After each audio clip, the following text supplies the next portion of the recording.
Здравствуйте. В прошлом видео обещал показать место, где был стук у двигателя после капремонта. Но после капремонта машина каталась до 5 километров максимум. Ну, это максимум до 5 километров. Вот, как катался? Ну, на обкатку. И начался стук. Мы думали, клинил гидрокомпенсатор, то все, то есть гидрики были новые, ставили по фирме Ина. Короче, разные версии, форсунки, ну, туды-сюды.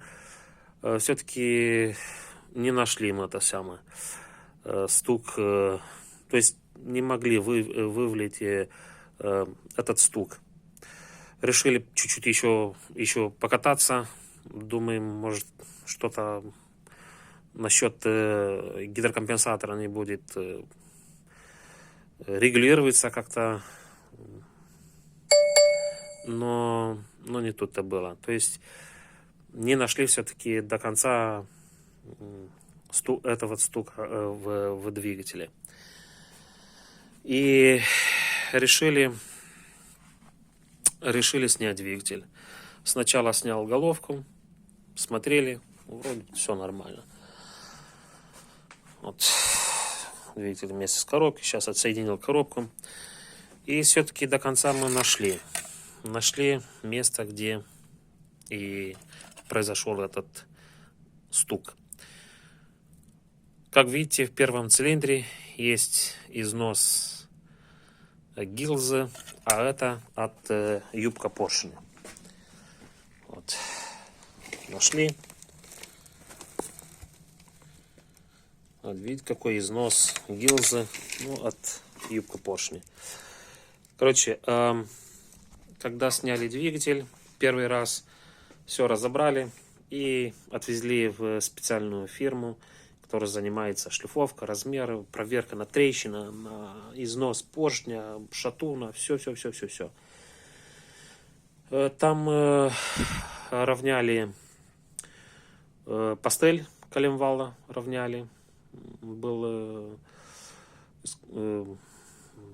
там проблема. Они равняли пастели, ставили втулки на шатун, новые ставили. Эти старые поршня, они сказали, что они хорошие. Сделали ханинговку маленькую, сеточку. Вот.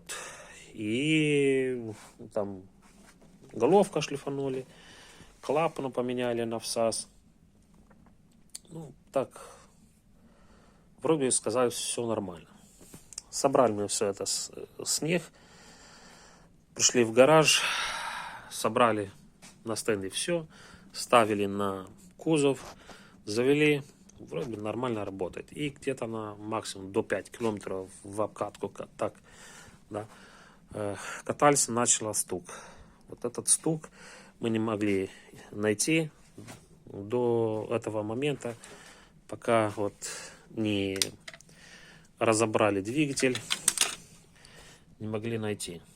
Были версии на юбка поршня, но мы не верили, потому что, понимаете, когда ты успеваешь нагревать двигатель, а так нам надо кататься без антифриза, да, вот, чтобы греть это все. Но антифриз был, все было. Просто получается, ребята не досмотрели насчет поршня, вот, не досмотрели до конца, не брали в учет. Я не знаю, что случилось у них, потому что они нам дали зеленый свет, можно все это ставить обратно без проблем. То есть со стороны клиента не был вопрос. Если были вопросы насчет надо вот менять поршневая, клиент бы платил, не было проблем. А так получается косяк от фирмы, которые мы платили за все эти проверки на счет поршнях и все. Мы платили и ремонт, и шлифовку. Что они сказали, мы все платили. Как они сказали, мы все это делали. Вот так, ребят, стук после капремонта до 5 километров езды автомобиля, и начался стук юбки поршня. думали на все что угодно, но только не на юбки поршня. Вот так. Когда сперва думали форсунки, отключили форсунки по очереди. И когда дошли до первой форсунки, то есть мы отключали разъем электропитания, да, от форсунки. Стук почти исчезл, но не совсем. И это тоже дал нам как-то, как говорится, перевели стрелку на, как говорится, на юбку поршень, но все-таки до конца мы не верили. Вот до этого момента, как мы разобрали двигатель, мы не верили, что это юбка поршня, потому что ребята говорили, все нормально, ставьте, все в допуске. Ну вот, придется идти к ним разобраться, кто будет платить все это. Ну, клиент, естественно, недоволен, расстроен. Ну, я как мастер тоже расстроен, потому что не первый раз мы делаем у них все эти процедуры насчет проверки, шлифовки, все, не первый раз делаем. Ребята с других сервисов сказали, что вот именно эта фирма, у них чаще бывают косяки. Мы не попали на их косяки. Это фирма, которая занимается ремонтом, шлифовка, проверка, все это самое. Ну вот, сейчас попали. Да, попали. Клиент к нам нету претензий, у клиента нету претензий, но все-таки обидно, ну, нехорошо на душе. Вот когда бывают такие косяки. Кто должен платить за это, кто это самое, ну, посмотрим. Клиенту к нам нету претензий, у клиента к нам нету претензий к тем, которые клиент платил, а именно этой фирмы, этот сервис, который занимается все эти проверки. Так что вот так. Может быть, и вы скажете, а сам что не проверял и так далее, что не предохранился, как говорится, да. Но еще раз, не первый раз делали, все было нормально до этого двигателя. Так что, да, обидно.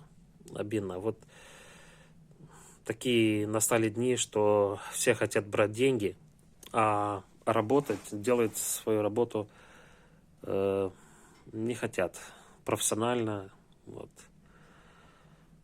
так.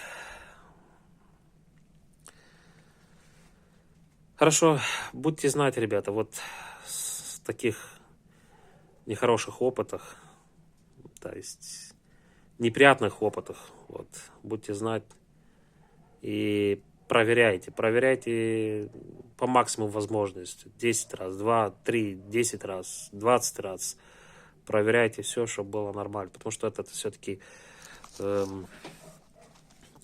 двигатель, вот, надо снять, разобрать, собрать обратно, ставить на кузов, завести. Это получается не колесо снять, да? Это все-таки двигатель. Так что вот так. Спасибо, ребята.